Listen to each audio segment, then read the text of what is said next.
Programme में आपको खुशामदीद कहते हैं। मैं असदुल्ला खान हूं। पाकिस्तान तहरीक इंसाफ में एक फॉरवर्ड ब्लॉक बनने की खबरें हैं और ये खबर जो है किसी और ने नहीं दी, बल्कि ये खबर खुद शेर अफजल मरवत ने दी है। और वो कह रहे हैं कि 40 MP उनके बिक चुके हैं और ये सेनेट इलेक्शन से पहले हो रहा है। और जब सेनेट इलेक्शन से पहले ये होगा तो फिर जाहिर है सेनेट के नताइज मुख्तलिफ आएंगे और पाकिस्तान तहरीक इंसाफ की तवक्कुआत के मुताबिक नहीं आएंगे, क्योंकि PTI ये तवक्को कर रही है कि 2 सेनेटर पंजाब से और 9 सेनेटर्स खैबर पख्तूनख्वा से वो बना पाएँ, 11 के करीब सेनेटर्स वो ले पाएँ। लेकिन अगर शेर अफजल मरवत की बात दुरुस्त है तो फिर शायद ऐसा ना हो पाए। लेकिन ऐसा लगता है कि पूरी तहरीक इंसाफ शेर अफजल मरवत से अलग खड़ी हुई है और पूरी पार्टी मिलकर इसकी तरदीद करती हुई दिखाई दे रही है।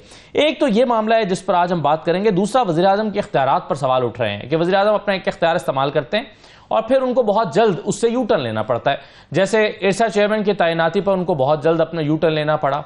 अभी उन्होंने ECC की चेयरमैनशिप अपने पास रखी, कैबिनेट की जो कमेटी है ECC, और 24 घंटे से भी कम वक्त में पता चला कि उन्होंने वापस वज़ीर ख़जाना को ये कमेटी कर दी है और इसहाक डार साहब जिनका वो रोल बढ़ाना चाह रहे थे, उनका रोल मजीद दोबारा से कम हो गया है और महदूद हो गया है। ये प्राइम मिनिस्टर साहब ऐसा क्यों कर रहे हैं? और फिर कुछ और वज़ीरों के साथ भी इख्तलाफात की खबरें हैं वज़ीर आज़म साहब की। तो ये तमाम चीज़ें किस तरफ जा रही हैं? ऐसा डॉक्टर हमायूं मोहम्मद साहब मौजूद हैं, पाकिस्तान तहरीक इंसाफ के रहनुमा सेनेटर है। बहुत शुक्रिया डॉक्टर साहब, खुशामदीद। दानियाल अजीज़ साहब हमारे साथ मौजूद हैं, सीनियर सियासतदान है। बहुत शुक्रिया दानियाल अजीज़ साहब, आपको भी खुशामदीद कहते हैं। सबसे पहले ज़रा देख लीजिए पाकिस्तान तहरीक इंसाफ के रहनुमाओं ने आज क्या मौक़िफ़ दिया जब उनसे यह सवाल किया गया कि क्या वाकई PTI का शिराज़ा पंजाब में बिखर रहा है और क्या वाकई वहां पर एक फॉरवर्ड ब्लॉक बन गया है? क्या शेर अफजल मरवत की बातें दुरुस्त हैं? क्या जवाब दिया उन्होंने, सुनिए। उसकी वजाहत तो पंजाब के सदर हमारे हमाद अजहर साहब की तरफ से आ गई है जी, तो उन्होंने इसकी तरदीद की। सर, शेर अफजल मरवत साहब कहते हैं फॉरवर्ड ब्लॉक बन गया, 40 MPs तोड़े जा रहे हैं, तो ऐसी कितनी हकीकत है इस बात में सर, बताइएगा। हमारे सारे बड़े ही मुखलिस MPs हैं, कोई ऐसी बात नहीं। उनसे पूछेगा, मेरी इन्फॉर्मेशन में नहीं है, उनसे पूछेगा। नहीं कोई फॉरवर्ड ब्लॉक, इंशाल्लाह ताला लोग कोशिश करेंगे फॉरवर्ड ब्लॉक, लेकिन सवाल पूछना है आपसे। मैं नहीं समझता कि हमारे में कोई फॉरवर्ड ब्लॉक इस वक्त बनते जा रहा है। लोगों ने बड़े सख्त हालात में पाकिस्तान तहरीक इंसाफ को ज्वाइन किया, उसके साथ खड़े रहे और हमें मेरे पास कोई ऐसी वजह नहीं है जिसको बेस बना करके मैं उनके नीयत पे शक कर लूं। लेकिन अतात आरड़ साहब ये कह रहे हैं, इंफॉर्मेशन मिनिस्टर हैं, वो ये कह रहे हैं कि पाकिस्तान तहरीक इंसाफ में बहुत इख्तलाफात हैं। सुनिए वो क्या कह रहे हैं। तहरीक इंसाफ इस वक्त बहुत टूट फूट का शिकार है। फॉरवर्ड ब्लॉक की खबरें आ रही हैं, गौहर खान साहब एक बात करते हैं और दूसरी तरफ से शेर अफजल मरवत साहब दूसरी बात करते हैं। आप एक कौमी जमात हैं, आपका बिहेवियर तो ऐसा है जिस तरह छोटे बच्चे आपस में लड़ते हैं। आप भी ये आपस के इख्तलाफात जो आपके चल रहे हैं और जो ग्रुप बंदी चल रही है और आपकी जमात टूट फूट का शिकार है, ना इत्तफाकी है, आपस में बदस्तों गिरेबां हैं, आप भी इस इंटरनल पॉलिटिक्स को छोड़ के मिसाक मईशत के हवाले से अपना किरदार अदा करें। डॉक्टर साहब, जितनी फिक्र PTI को है उससे ज़्यादा बढ़ के आपके सियासी मुखालिफिन को भी फिक्र है। खुद अतात आरड़ साहब बड़े फिक्रमंद दिखाई दे रहे हैं। वो कह रहे हैं कि जी टूट फूट का शिकार है पाकिस्तान तहरीक इंसाफ। क्यों इन हालात पे पहुंची है? बिस्मिल्लाहिर्रहमानिर्रहीम, इय्याका नअबुदु व इय्याका नस्तईन। इस तरह है कि अगर तो मरवत साहब को कोई इन्फॉर्मेशन है, उन्होंने शेयर किया है, वो इन्फॉर्मेशन की क्रेडिबिलिटी वो ख़ुद बता सकते हैं, मैं नहीं बता सकता। मैं एज अ पॉलिटिशियन या एज एन इंसान, अगर मैं किसी प्रोफेशन में अपना फ्यूचर देखना चाहता हूँ तो मैं उसमें देखूँगा कि मुझे सबसे ज़्यादा फ़ायदा किस चीज़ की वजह से है। ठीक। अच्छा, अब बज़ाहिर मेरी एक हैसियत नहीं है, लेकिन मैं एक MPA की सीट या एक MNA की सीट एक बहुत बड़े इलेक्टेबल के अगेंस्ट जीता हूँ और मुझे मेरे हलके में कोई नहीं जानता था और मैंने अपने हलके में काम भी नहीं किया और उसके बावजूद अगर मैं इलेक्ट हो गया हूँ तो मैं कहूँगा कि यार इस बंदे को छोड़ना बेवकूफ़ी है। ठीक। तो अगर कोई शख्स इमरान खान को छोड़ता है और वो ये समझते हैं फॉरवर्ड ब्लॉक बना लेगा, तो उसको सबसे पहले जहांगीर तरीन, अलीम खान, क्या नाम है, परवेज़ खटक, महमूद खान, इनको देखकर सबक हासिल करना चाहिए कि क्या हशर हुआ है। तो वो शख्स कभी फॉरवर्ड ब्लॉक तो एक और बात है, लेकिन अगर खुफिया राय शुमारी है चूंकि असेंबली के इंतखाबात में कुछ वोट ही आपके इधर उधर हो गए तो क्या होगा? देखिए, चांसेस हो सकते हैं, चांसेस नहीं हो सकते। हर एक अपना अपना दीन ईमान है, हर एक ने अपने अपनी कब्र में जाना है, यहाँ कर लेगा। उसको ये पता होना चाहिए कि ये वोट जो है ना, ये उसके पास अमानत है। हाँ, वो ख़यानत कर सकते हैं, शायद हमें पता भी ना चले, तो उसमें कोई मैं कह नहीं सकता हूँ। लेकिन अगर हम मुझसे पूछें तो ये इररेलेवेंट है। हम सारे जितने भी इस वक्त पाकिस्तान तहरीक इंसाफ की सीट पर इलेक्ट हुए हम लोग इररेलेवेंट हो जाएंगे जिस दिन इमरान खान बाहर निकल आएगा। इमरान खान जिस दिन बाहर निकल आया, फ़र्ज़ करें अगर मैं अकेला बंदा भी सेनेट में वो नेशनल असेंबली में हूँ ना, मैं रिज़ाइन कर दूंगा, इमरान खान वो सीट के ऊपर कॉन्टेस्ट करेगा। किसी के अभी बाप पार्टी की के मजाल अंदर लड़ाई चल रही है इमरान खान की जगह पूर करने के लिए, कौन करेगा? इमरान खान की जगह पूर नहीं हो सकती। इमरान खान की चले नंबर 2 की जगह पूर करने की कोशिश हो रही है, ठीक है ना, उसके लिए हजारों लोग हैं। हर एक बंदा जो है ना वो इतना केपेबल है कि वो उस चीज़ को कर सके। अब उसके बाद ये कि पार्टी के अंदर आहिस्ता आहिस्ता पता चलेगा कि कौन लीडरशिप है जो इस पोजीशन पे हो सकती है। वहाँ पे बड़े पुराने नए अच्छे खासे लोग हैं, वो करते हैं। लेकिन भाई मेरे, आप पहले निसार चीमा साहब से सुन ले, वो तो कहते हैं कि इज्जत की हार जिल्लत की जीत से बेहतर है। तो आप तो जिल्लत की जीत के साथ बैठे हुए हैं, ठीक है। फिर आप देख ले शायद खाकान अब्बासी क्या कह रहे हैं, ठीक है, उसको आप देख ले। फिर आप देख ले मिफ्ता इस्माइल ने क्या कहा हुआ है। आप फिर देख ले जावेद लतीफ़ साहब क्या कह रहे हैं। फिर आप देख लें कि मुशाहिद हुसैन साहब क्या कह रहे हैं। फिर आप देख लें अपने अभी ये जितने लोगों के आपने नाम लिए इनमें से सिर्फ एक जावेद लतीफ़ ही नून लीग के हैं, बाकी तो नून लीग के हैं ही नहीं से, इसलिए क्या फर्क पड़ता है वो क्या कह रहे हैं? नहीं, आपने निसार चीमा साहब भी नून लीग के, निसार चीमा साहब हैं, ठीक है। आप उसके अलावा ये हनीफ अब्बासी को देख लें, वो भी कह रहे हैं। आप हर एक को देख लें, आप दानियाल अजीज साहब को देख लें, वो क्या कह रहे हैं। आप इनमें से हर एक को देखें। पॉलिटिक्स में इंट्रा पार्टी हो जाते हैं। सबसे बड़ी बात यह है कि इसमें जो सबसे इंपॉर्टेंट और बड़े और मियां नवाज शरीफ के करीब तरीन लोगों में से जावेद लतीफ़ साहब हैं। और जावेद लतीफ़ साहब क्या कह रहे हैं? वो कह रहे हैं कि इनको किस किस तरीके से चुन चुन के इनको इकट्ठे किया गया है। मतलब वो कह रहे हैं कि इनको इंस्टॉल किया गया है और ये लोग नहीं चाहते थे कि ये लोग हुकूमत बनाए, लेकिन इनसे जोरी से बनाया गया। और यही वजह है कि इंटीरियर मिनिस्टर इसका नहीं है, फाइनेंस मिनिस्टर इसका नहीं है, बाकी तो छोटी मोटी चीजें यार ये ले लो ये ले लो ले लो, वो खिलौने शिलौने जो होते हैं ना वो ठीक है। चलिए, लेकिन मेन चीज दानियाल साहब क्या कह रहे हैं? आपने कहा दानियाल साहब क्या कह रहे हैं, तो दानियाल साहब ये अगर वाकई कुछ लोग चले 40 ना सही 20 लोग बिक गए हैं, तो सवाल ये पैदा होता है कि खरीदार कौन है? आप कैसे देख रहे हैं सिचुएशन को? मैं सिचुएशन को ऐसे देख रहा हूँ जी कि पाकिस्तान में एक होलनाक महंगाई और बेरोजगारी का सामना कर रहा है आम आदमी, और उनको इस बात से कोई दिलचस्पी नहीं है कि कौन किधर जा रहा है और क्या कर रहा है। उनके पहले 10 दिन महीने के में बिजली का बिल आता है, साथ ही गैस का बिल आ जाता है, उसके बाद उनके बच्चों की फीस आ जाती है। उनका तो जीना जो है मुहाल हो गया है। गरीब तो मिट्टी गया, मिडिल क्लास जो है वो पिस रही है। और पाकिस्तान में ये पानी जो है ये नाक से ऊपर जा रहा है, और इसके अलावा जो इसके दीगर असरात हैं वो सामने आने शुरू हो गए हैं। इस कदर स्ट्रीट क्राइम बढ़ गया है देहातों में भी। मेरे जिले में आप देख लें, जो छोटे मोटे जराइम हैं चोरी चकारी के, वो ऑलमोस्ट डबल हो गए हैं। यानी पिछले साल तक 40% इंक्रीज थी, इस साल मजीद 40% इंक्रीज है। और हर जगह ये हालात हैं, और ये लोग जो हैं इसलिए ये करने पे मजबूर हो गए हैं क्योंकि इनके पास 2 वक्त की रोटी नहीं मिल रही लोगों को। और ये जो हम देख रहे हैं, ये थैले बांटने वाली सियासत और ये रेवड़ियां बांटने वाली सियासत, इसका दौर खत्म हो गया है। लोग जो है वो समझ गए हैं मामलात को, वो एक असली और सच्चा हल चाहते हैं जो कि देर पा हो। और रोटी तो सबने खुद कमा के खानी है, लेकिन अनफॉर्चुनेटली जो कोई भी किसी के घर तक रोटी नहीं पहुंचाता, जो खुद खा के खानी है, उसके जो रुपए की, जो हक हलाल की कमाई की कदर है, वो आधे से भी कम 30% रह गई है। यानी जो आदमी 10,000 कमा रहा था वो 3,000 पे रह गया।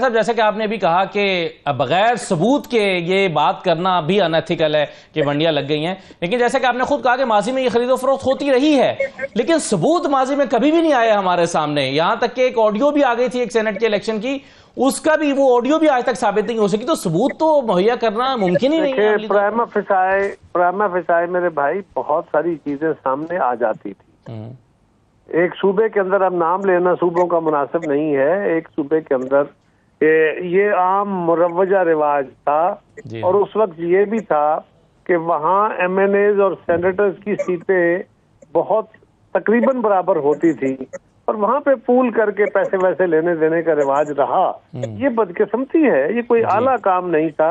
अब मेरा ख्याल है कि अब पंजाब का जो जिक्र किया जा रहा है, पंजाब में इसलिए कि पंजाब के अंदर 50 मेंबर चाहिए होते हैं एक सीट के लिए, तो 50 मेंबर उसको कौन खरीदेगा और बाकी जमातों के मेंबर तो उसको वोट नहीं देंगे। तो ये जो माजी का एक शाखसाना रहा, अल्लाह ना करे वो अब हो, और ये अगर माजी में हुआ तो भी बहुत बुरा था।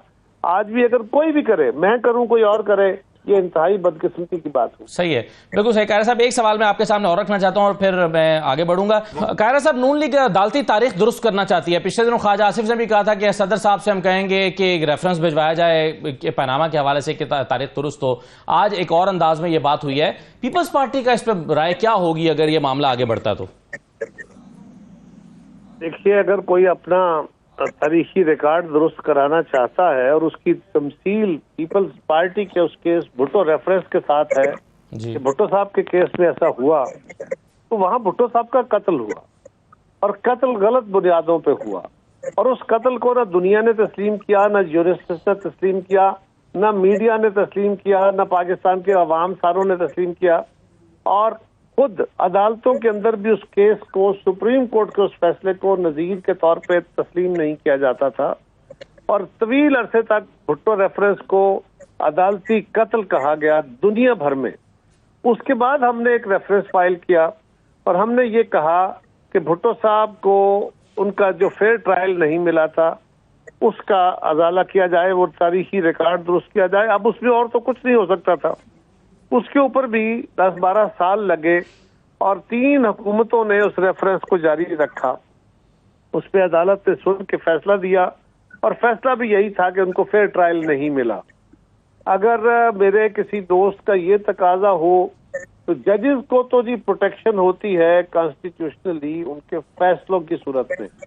भुट्टो साहब के केस की सूरत में हम तो ये मुतालबा तो नहीं कर रहे जजों को सजाएं दें या हम किसी और को सजाओं की बात करें। ठीक, अगर कोई दोस्त ये कहे कि फलां जज ने बेशुमार दौर में हुआ, हमारी हुकूमतें नहीं तोड़ी गई, हमारी हुकूमतें तोड़ी गई, अदालतों ने हमारे खिलाफ फैसले दे दिए, उसी बुनियाद पे 58(2)B के साथ मियां साहब की गवर्नमेंट तोड़ी गई और मियां साहब की हुकूमत बहाल कर दी गई, ये भी बड़ी तारीख है। लिहाजा जजेस को तो इस बुनियाद पे कि उन्होंने असम्बलियां तोड़ी और उन्होंने नजरिया जरूरत को बरकरार रखा, तो फिर तो ये भी होगा कि उनके इक़दामात को पार्लिमान जो है वो वैलिडेट करती रही, फिर तो पार्लिमान के ऊपर भी इल्जाम लगेगा। तो आगे बढ़ना चाहिए। तारीख है ये ऐसा पंडोरा है जिसमें जाने की जरूरत नहीं है। इससे सिर्फ इतना कर लें, आज तलखी बढ़ाने की जरूरत नहीं है, सिर्फ माजी से सबक सीख के आइंदा के लिए रास्ता दुरुस्त कर लें, यही काफी। ठीक है, बिल्कुल सही है। डॉक्टर साहब, आप क्या समझते हैं? ये क्योंकि बेनिफिशरीज के आप थे उनके बकौल, वो समझते हैं नून लीग वाले कि ये जो हुकूमत खत्म की गई, नवाज शरीफ को घर भेजा गया, फैसले दिलवाए गए अदालतों से, इसके बेनिफिशरी आप थे, या आपके लिए सब किया जा रहा था, इसलिए वो चाहते हैं आज इसका हिसाब हो। देखिए, मैं अगर आप मुझसे पर्सनली पूछें तो मैं उनसे एग्री करता हूँ। मैं मिसाल के तौर पे कहता हूँ, जब आप जजेस की बात करते हैं, इसमें कोई शक नहीं है कि हमारी जुडिशरी ने बहुत सारे गलत एंड यही वजह कि आज पाकिस्तान जहाँ खड़ा है वो मेरी नज़र में तो अगर मैं किसी एक इदारे को पे इल्ज़ाम डालूं तो वो जुडिशरी है। लेकिन आप ये बात आज कर रहे हैं ना, जब आप इससे फायदा उठा रहे थे, नहीं, तब आप ये बात नहीं कर रहे। मैं शुरू से कर रहा हूँ और मैं मेरा पॉइंट ऑफ व्यू ये कि 2018 में इस तरह हुआ था कि पाकिस्तान तहरीक इंसाफ चूंकि एक आप ये समझ लें कि कोई एक ऐसी टीम हो जिसने कभी फाइनल ना जीता हो या फाइनल तक ना पहुंची हो, तो जब वो पहुंच जाती है तो वो छोटी मोटी चीज़ों को उस वक्त एक्साइटमेंट में नज़रअंदाज कर जाती है। पाकिस्तान तहरीक इंसाफ 2013 में जब थी तो पाकिस्तान तहरीक इंसाफ का ये ख्याल था कि हमारे एक सिग्निफिकेंट पोर्शन जो है ना वो आना चाहिए था, जिसको हम 35 पंचर कहते थे कि हमें वो आना चाहिए था। उसके लिए हमने 4 हल्के किए थे। अच्छा, अब चूंकि हमारे उस वक्त बड़ी कम तादाद थी तो जब 2018 में जो हम जीते तो हम ये भूल गए थे कि 2018 में हमारे साथ ज्यादती हुई थी। हमारे से एक्चुअली पाकिस्तान तहरीक इंसाफ मेरी नज़र में सिंपल मेजॉरिटी लेकर जा रही थी। उस सिंपल मेजॉरिटी को कट करके पाकिस्तान तहरीक इंसाफ से कोई 17 से 20 के करीब सीटें ले ली गई थी। और ये सीटों के बारे में आज तक आपने नहीं बताया। हल्का कौन सा था, कौन सा बंदा था जीता हुआ जो हारा हुआ? ये मेरी देखिए, मैं मिसाल देता हूँ ना, 2 सीटों का तो मुझे पता है, इसलिए आज से पता है कि मैं कहता हूँ कि एक तो ख्वाजा आसिफ साहब, जो उन्होंने खुद कहा था मैं रात को 2 बजे मैंने चीफ ऑफ आर्मी स्टाफ को कहा कि उन्होंने फिर मैं जीत गया, ठीक है ना, ये तो एक सीट है। दूसरी राना सनाउल्लाह था, ये जब आरटीएस जब बैठा था, आरटीएस से पहले जो है ना राना सनाउल्लाह साहब हार रहे थे, उसके बाद वो जीत गए थे। अच्छा, इस तरह के और सारे बहुत है, लेकिन मेरे ख्याल में पाकिस्तान तहरीक इंसाफ अगर बैठ के उस वक्त प्रॉपर डायसेक्ट करती तो हमारे एक्चुअली हमसे सीटें ली गई हैं, और उसकी वजह ये थी कि इन सबको जो उस वक्त थे, अगेन ये याद रखें, एक भी चीज याद रखें, पॉलिटिकल पार्टीज मतलब पीपल्स पार्टी या नून लीग या तहरीक इंसाफ या कोई और, हम लोग धांधली नहीं करते हैं इलेक्शन में, ये इलेक्टोरल सिस्टम करता है। और वो इलेक्टोरल सिस्टम या वो सारे लोग वो हैं जो पॉलिटिकल सिस्टम से बाहर हैं, धांधली वो लोग करते हैं, वो किसको लेकर आने, किसको लेकर जाना, एक बेनिफिशियरी होता है, बेनिफिशियरी होता है, या तो जो बेनिफिशियरी होता है वो खामोश हो जाता है। Not necessarily. फर्ज करें आपको मैंने आपके असल में आपकी लॉटरी निकली है 1 करोड़ रुपए की जी, ठीक है, मैं आपको 1 करोड़ रुपए की बजाय 80 लाख दे दूं, आप खुश होंगे? 20 लाख तो खा लिए ना मैंने आपसे, लेकिन आप खुश हो जाएंगे क्योंकि आपको अंदाजा नहीं था कि आपको वो करे। हाँ। तो मेरे लिहाज से उसमें भी वो थे, लेकिन इस दफा तो इंतहा कर दी। ये मेरा जाती point of view, the way I see. बिल्कुल ठीक है, बिल्कुल सही है। चलें दानियाल साहब, ये जो अब मुतालबा हो रहा है कैप्टन सफदर साहब कर रहे हैं, चलें ये तो एक मामला है। आपकी साबिका पार्टी जिसमें आप रहे हैं उसमें हम देख रहे हैं कि उसके अंदर भी इसी तरह के इख्तलाफात, हम पीटीआई की तो हम बात कर रहे हैं, लेकिन हनीफ अब्बासी साहब कह रहे हैं जावेद लतीफ के बारे में, जावेद लतीफ साहब बहुत ही मुख्तलिफ तरह की बात कर रहे हैं। वो कह रहे हैं कि जी ये तो खरीदो फरोख्त भी हुई है, वो कह रहे हैं नवाज शरीफ का रास्ता रोका गया है, हालांकि उन्हीं के भाई वज़ीर आज़म है, लेकिन वो कहते हैं उनका रास्ता रोका गया है। तो ये और फिर हनीफ अब्बासी साहब कहते हैं कि जावेद लतीफ के खिलाफ एक्शन होना चाहिए। तो ये आप इस सियासत को किस अंदाज में देख रहे हैं? मुझे बड़ी खुशी होती अगर हनीफ अब्बासी साहब इस बात पे रोशनी डालते कि हुकूमत कौन कौन से इकदाम ले रही है कि बेरोजगारी का खात्मा पाकिस्तान में कामयाबी से हासिल किया जाए। मुझे नहायत खुशी होती अगर मुझे पता चलता कि जिन तफक्कुरात की आप बात कर रहे हैं वो इस बुनियाद पे होते कि मुख्तलिफ जो जाविये हैं कि महंगाई की कमी कैसे की जाएगी यकीनी, वो उनके दरमियान ये झगड़ा हो रहा हो। लेकिन मुझे अफसोस से ये कहना पड़ता है कि हमारी जो इस वक्त की सियासी बरादरी है, जो हुक्मरान है और जो अपोजिशन है, इनके पास ना महंगाई का कोई हल है, ना इनके पास बेरोजगारी का कोई हल है।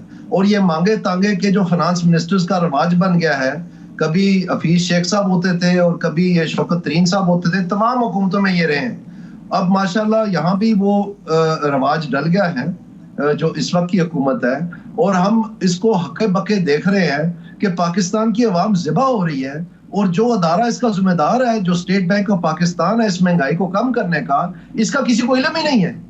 तीनों सूबाई हुकूमतें जो हैं वो जोर दे रही हैं इस बात पे कि हम छापे मारेंगे और मुनाफाखोरी और जखीरा अंदोजी बंद करेंगे, जबकि दूसरे लफ्ज में आप कह रहे हैं कि आपको मार्केट के जरिए से पाकिस्तान को तरक्की मिलनी है और हमने अपनी मईशत दुरुस्त करनी है। उसी मार्केट को आप गालियां दे रहे हैं और गिरफ्तार कर रहे हैं और पकड़ रहे हैं। तो जब आपके पास हजारों दुकानदार हो, बिल्कुल सही दानियाल साहब, अगर ये फिर ऐसे सिनेरियो में ये ईसीसी का जो फैसला हुआ है, ये इसके बारे में मैं आपसे जानना चाहता हूं कि ये ईसीसी पहले वज़ीर आज़म ने अपने पास रखी, फिर वज़ीर खजाना को दे दी, इसको आप किस तरह से इंटरप्रेट करते हैं? बेहतर क्या था? वो बेहतर था, ये बेहतर है? एक छोटा सा ब्रेक लेकर वापस आ रहा हूं, आपके सामने सवाल रखता हूं मैं। दानियाल साहब हमारे साथ रहिए।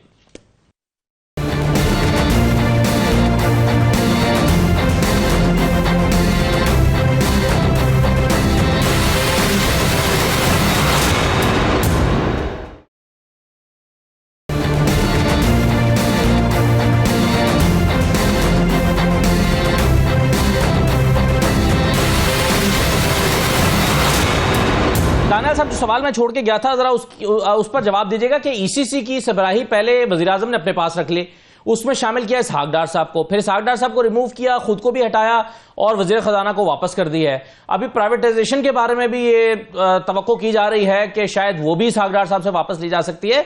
ये क्या चल रहा है आप इसको कैसे देख रहे हैं? और बेहतर क्या था, वज़ीर आज़म का अपने पास रखना या वज़ीर खजाना को दे देना इस कमेटी को?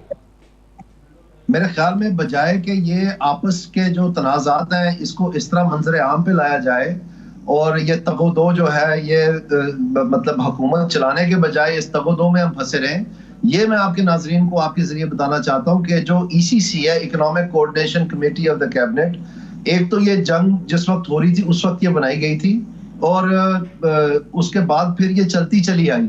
तो ये खुद एक इमरजेंसी मेजर था जो रेगुलराइज कर दिया गया, जबकि हकीकतन ये कैबिनेट खुद ये काम करना चाहिए जिसमें सारी कैबिनेट बैठे, और फेडरल गवर्नमेंट का डेफिनेशन भी ये है। बहरहाल अब जो आपको इंपॉर्टेंट बात मैं बताने जा रहा हूँ ये है कि ECC का Pakistan government of Pakistan rules of business में एक जो बहुत अहम फंक्शन है वो इन्फ्लेशन का कंट्रोल है, स्टेबल प्राइसेस रखना। और उसके लिए जो अदारा जिसका नाम प्लानिंग कमीशन है, जिनके पास इकोनॉमिस्ट ग्रुप की स्टाफ है सारी, जिसके एहसन इकबाल साहब आजकल सरबराह हैं, जब ये पहले नेशनल प्राइस मॉनिटरिंग कमेटी की मीटिंगें करते रहे उस वक्त पाकिस्तान की तारीख में रिकॉर्ड इन्फ्लेशन हुई। अभी फिर हमारी जो इन्फ्लेशन है, जो एवरेज इन्फ्लेशन है, वो करीबन 30% है इस साल की, और ये नाकाबिले बर्दाश्त है किसी भी दुनिया के मुल्क में। और ये हुकूमतें अगर चाहें भी तो बहुत सारी नहीं कर सकती। आप करीबी में हमारा देख लें, इंडिया है, श्रीलंका में डिफॉल्ट हो गया, वो दिवालिया निकल गया, आज भी उनकी महंगाई की शरह जो हमसे कम है। मालदीव देख रहे हैं, बांग्लादेश देख लें, अफगानिस्तान हमारे पड़ोस में देख लें। तो ये बिल्कुल नाकाबिले बर्दाश्त है और इनको इसके इकदाम फौरन लेने चाहिए। और सबको पता है, मैं आपको बता देता हूं कि IMF के साथ हुकूमत पाकिस्तान मानी हुई है जी, ब्लैक एंड व्हाइट में दस्तखत हुए हुए हैं स्टेट बैंक गवर्नर और फाइनेंस मिनिस्टर के, जिसमें ये कहते हैं कि महंगाई को कम करने के लिए हम शरह सूद जो है वो शरह महंगाई से कदरे ज्यादा रखेंगे। इस वक्त शरह महंगाई तकरीबन 30% है और शरह सूद हमारी 22% है। तो इसका मतलब ये है कि हम खुद ये महंगाई कर रहे हैं और ये इन्फ्लेशन टैक्स हम आवाम के ऊपर बोझ बना रहे हैं, ना कि जिन लोगों की बैंकों तक रसाई है, जिसमें हुकूमत पाकिस्तान भी शामिल है, कि ये खमियाजा ये भुगते हैं, ये अपनी बेल्ट टाइटनिंग करें, ये वो कर्जा ना लें बैंकों से जो इनका महंगे सूद का आता है, तो पाकिस्तान में सस्ता जमाना आ जाएगा। लेकिन इनके अपने मुफादात भी इसके साथ लिपटे हुए हैं कि ये शरह सूद जो है कम रखना चाहते हैं, क्योंकि सारों के बड़े बड़े कारोबार हैं, आंखों तक इन्होंने बैंकों से कर्जा लिया हुआ है। बिल्कुल सही है, लेकिन हुकूमत की मुश्किलात पता नहीं अब ये सियासी नौयत की हैं या मुआशी नौयत की हैं। सर ये भी एक सवाल है। कायरा साहब, आप कैसे देख रहे हैं इस मामले को कि वज़ीर-ए-आज़म जो है पहले चेयरमैन इरसा लगाते हैं, उस पर उनको बैकआउट करना पड़ता है, फिर ECC की सरबराही के मामले पर फिर वज़ीर दाखिला के साथ भी इख्तलाफात की खबरें उनकी उठ रही हैं। वज़ीर-ए-आज़म के मौजूदा हुकूमत के इस लिहाज से चैलेंजेस क्या हैं? देखिए, जो इरसा के चेयरमैन का है वो तो खैर उनके इल्म में नहीं होगा कि चेयरमैन इरसा जो साबिक लगे थे, उन्होंने एक किताब लिखी थी जिसके ऊपर कुछ हमारे सूबों का शदीद तहफ़्फ़ुज़ है, कालाबाग डैम का। वो एक मुतराज़ा सा इशू था जिसको इस तरह छेड़ के इन हसास इशूज के ऊपर गुफ्तगू करना एक डेलिकेट काम है। आराम से इस तरीके से गुफ्तगू करने की जरूरत है। उनके मौक़िफ़ की उस वक्त भी बड़ी जोरदार मजम्मत की गई थी कुछ सूबों की तरफ से। तो ये तो एक इशू वो था। जहां तक ECC का ताल्लुक है, वज़ीर-ए-आज़म तो काबीना के चेयरमैन होते हैं, ECC के चेयरमैन होते हैं, ECC के वो अपनी जो पास होती है वो डेलीगेट करते हैं। वैसे तो वो सब वजारतों के वजीर होते हैं, यानी सारी वजारतें वज़ीर-ए-आज़म की होती हैं। मैं तो खुद मुस्तफा इम्पैक्ट केस के ऊपर हैरान हूं कि सुप्रीम कोर्ट ने एक ऐसा फैसला दिया था, इसलिए कि कोई वजीर जो है वो at the sweet will of the prime minister होता है, उसकी अपनी तो कोई हैसियत नहीं होती। उसको वज़ीर-ए-आज़म जिसको चाहे जिस वक्त चाहे डिनोटिफाई कर दे, जिस वक्त चाहे किसी का ओहदा किसी की वजारत लेके दूसरी वजारत दे दे। वज़ीर-ए-आज़म मुंतखब होता है, वजीर तो मुंतखब नहीं होता। तो ये जो फैसला दिया गया था यही बुनियादी तौर पर एक अजीब सा था, लेकिन ये फैसला अब स्टैंड कर रहा है। तो इस वक्त इसका कोई बड़ा फर्क नहीं पड़ता, क्योंकि किसी की मीटिंग तवील मीटिंग्स होती हैं और फ्रीक्वेंटली होती रहती, हर वीक होती है। आपके ख्याल में ये गलत बात है? इससे पहले भी वज़ीर-ए-आज़म हर चीज के इंचार्ज, सारी काबीना के हर वजारत के इंचार्ज होते हैं। ये डेलीगेटेड पावर्स होती है जो वजीरों को दी जाती है जी। और इससे पहले भी इसहाक डार साहब थे, हमारे दौर में भी फाइनेंस मिनिस्टर ही इसको चेयर करते हैं on behalf of the prime minister. ये कोई नया काम नहीं हुआ। सही है, बिल्कुल ठीक है। तो इसमें डॉक्टर अवानी साहब, ये जो अभी एक बहुत सारे चैलेंजेस का जिक्र कर रहे हैं दानियाल अजीज साहब भी, और कह रहे हैं कि महंगाई अभी जो है वो तो है, लेकिन आइंदा दिनों में उरूज पर जाने वाली है, और हमारे यहाँ महंगाई पर सियासत बहुत होती है। आपको दावत दी जा रही है कि आप मिसाके मईशत कर लें, PTI इस पर गौर भी नहीं कर रही। जी सर एक सेकंड, कायरा साहब जी कायरा साहब कुछ कहना चाह रहे हैं? देखिए, गुजारिश ये है कि मैं तो हुकूमत में नहीं हूँ जी, एग्जीक्यूटिव अथॉरिटी फैसले कर रही है, लेकिन एक बात याद रखिए, कोई हुकूमत नहीं चाहती कि महंगाई हो जी, किसी हुकूमत को महंगाई सूट नहीं करती जी। हर हुकूमत, भले वो अथॉरिटेरियन गवर्नमेंट हो, वो चाहती है कि अवाम खुशहाल हो और लोग उनके लिए अच्छे अच्छे अल्फाज में उनको याद रखें। जब पहले ही गवर्नेंस खराब हो, उनके दसियों मसाइल और ऊपर से महंगाई हो, तो लोग सिवाय बुरा भला कहने के और उनके लिए तभी तो इलेक्शन पर उसका एक इम्पैक्ट भी आया। कारा साहब बिल्कुल सही है। तो ये कहना कि जी कोई जानबूझ के कर रहा है, हम एक विशेष साइकिल में फंसे हुए जरूर हैं। ये एक मौकफ है जो दानियाल साहब ने दिया, इसके मुतबादल दूसरा बड़ा मजबूत मौकफ है।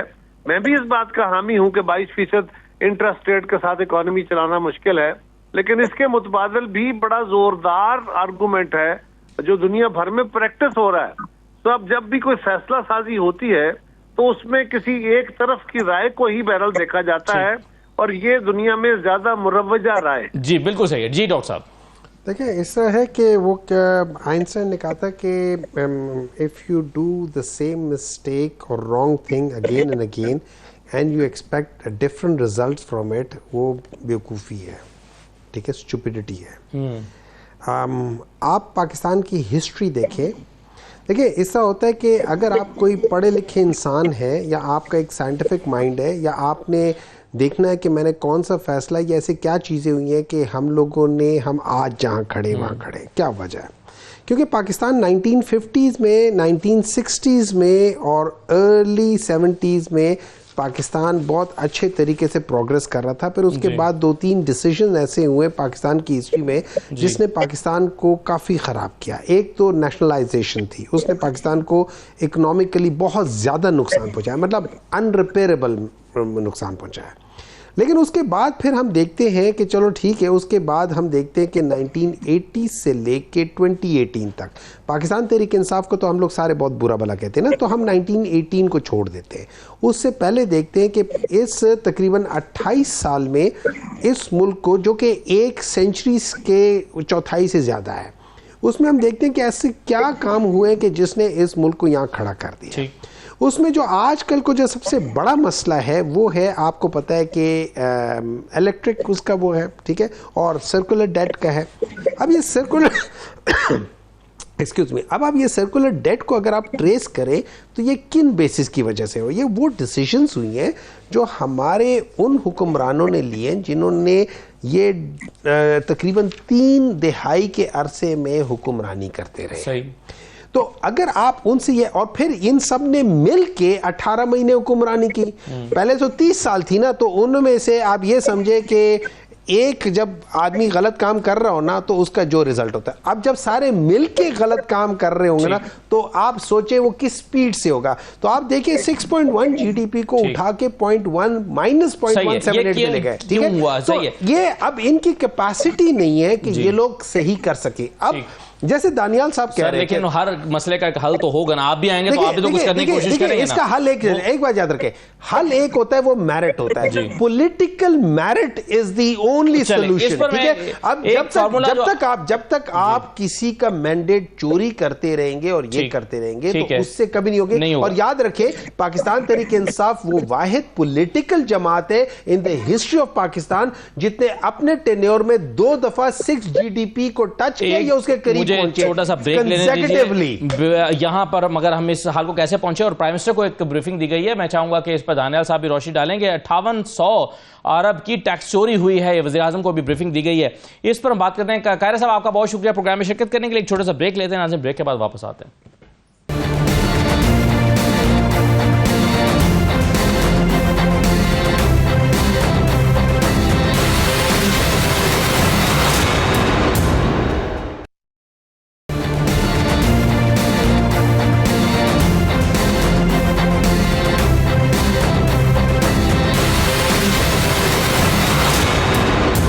ब्रेक के बाद आपको दोबारा खुशामदीद कहते हैं। वज़ीर आज़म साहब को और खुसूसी सरमायाकारी काउंसिल को एक ब्रीफिंग दी गई है और उस ब्रीफिंग में 2022-23 की आदाद-ओ-शुमार की बुनियाद पर यह इंकिशाफ किया गया है कि हर बरस लगभग 5800 अरब मालियत का टैक्स बचाया जा रहा है और स्मगलिंग, टैक्स चोरी और दीगर बुनियादों पर पेट्रोलियम मसनूआत पर 996 अरब का टैक्स बचाया जाता है।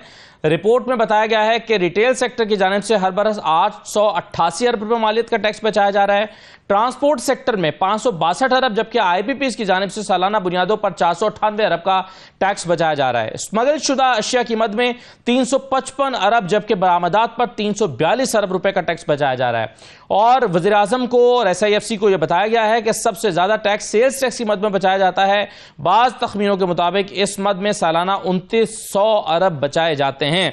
और ये जो सूरत हाल हमारे सामने है, डॉक्टर खाका नजीब साहब ने भी हमें ज्वाइन किया, माहिर मुआशरे ने। डॉक्टर साहब खुशामदीद। 42वीं जरीदे की रिपोर्ट भी आपके सामने से गुजरी होगी, इकोनॉमिस्ट की, जिसमें वो कह रहे हैं कि पाकिस्तान का खजाना खाली पड़ा है और 1.1 अरब डॉलर के कर्जे का जो पाकिस्तान मुंतज़िर है, इससे भी काम नहीं चलेगा, इसके बाद मजीद कर्जे चाहिए होंगे। डॉक्टर साहब, आप कैसे देख रहे हैं पाकिस्तान की सिचुएशन को? बेहतरी के इम्कानात कितने दिखाई दे रहे हैं? बिस्मिल्लाहिर्रहमानिर्रहीम। देखिए, एक बात तो आया है कि पाकिस्तान इस वक्त IMF का जो हमने प्रोग्राम डिजाइन करना है वो सबसे ज्यादा इम्पोर्टेंट काम होगा इन द कमिंग मंथ्स। यानी कि ये स्टैंड बाय अरेंजमेंट के पैसे, आप सही कह रहे हैं, ये हमें 1.1 अरब डॉलर जो इस साल मिलेगा वो कम से कम जो 25 अरब डॉलर हैं जो इस साल हमने पूरे करने हैं वो शायद कम हो जाएंगे, बिकॉज करंट अकाउंट का खसारा भी कम होगा, वो तो पूरा कर देगा।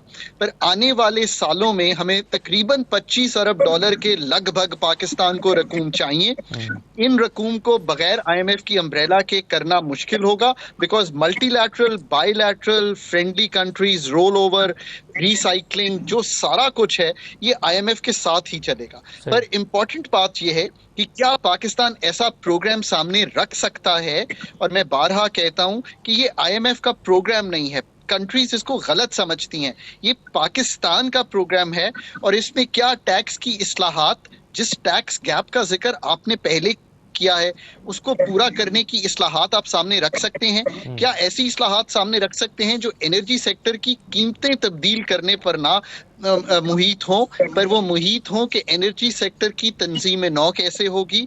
क्या आप सामने रख सकते हैं कि पाकिस्तान का जो इन्वेस्टमेंट क्लाइमेट है वो ये नहीं कर रहा कि हमारी इन्वेस्टमेंट टू GDP बढ़े, और SIFC का आपने जिक्र किया, वो FDI लाने के लिए क्या डीरेगुलेशन कर सकती है पाकिस्तान में। अगर मैं ये 3 चीजें ही आपके सामने रखूं तो ये इस्लाहात का जो पूरा पैकेज है ये IMF के साथ नेगोशिएट करने से पहले होम ग्रोन होना चाहिए, और फिर आप इसको आगे लेकर IMF से फंड करवाएं और IMF भी इसमें नॉलेज गैप्स पूरे करे, ताकि हम जब 3 साल खत्म करें तो मैं आपको ये कह रहा हूं कि प्राइसिंग की तब्दीली ही नहीं की।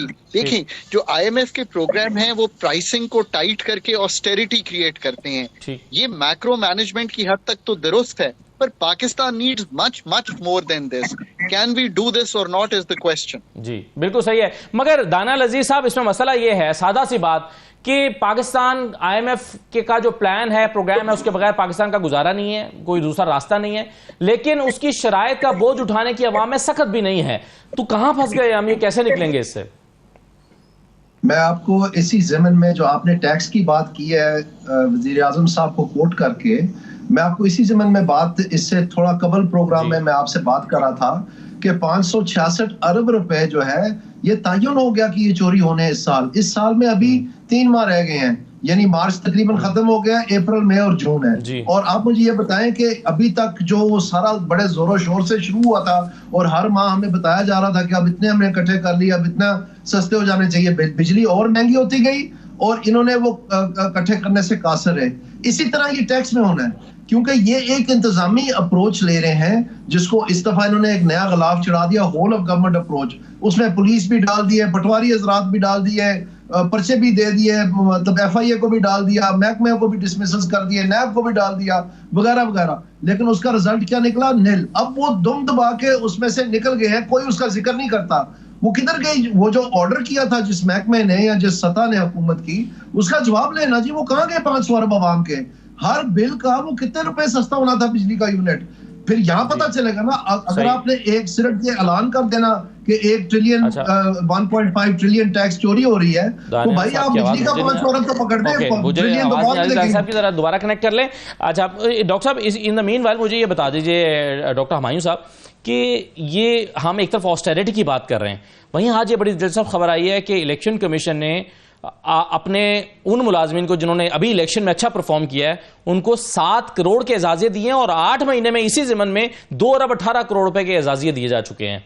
तो एक तरफ इतने आपकी बेल्ट टाइट है और दूसरी तरफ आप इस तरह के एजाजिए मुलाजमीन को देना, ये मुख्तलिफ इदारों की तरफ से, चलें इलेक्शन कमीशन की खबर आई है, दुरुस्त है? देखिए इस तरह है कि आई एम श्योर खाकान साहब एग्री करेंगे, ये 8 करोड़ ये तो कुछ भी नहीं, ये तो पीनट्स है। ठीक है, पाकिस्तान को जो चाहिए, जो बड़े मसले हैं, मतलब पाकिस्तान का जो एक बहुत बड़ा मसला है वो पेंशन है, जो तकरीबन 5 खरब रुपए के करीब आ रहा है।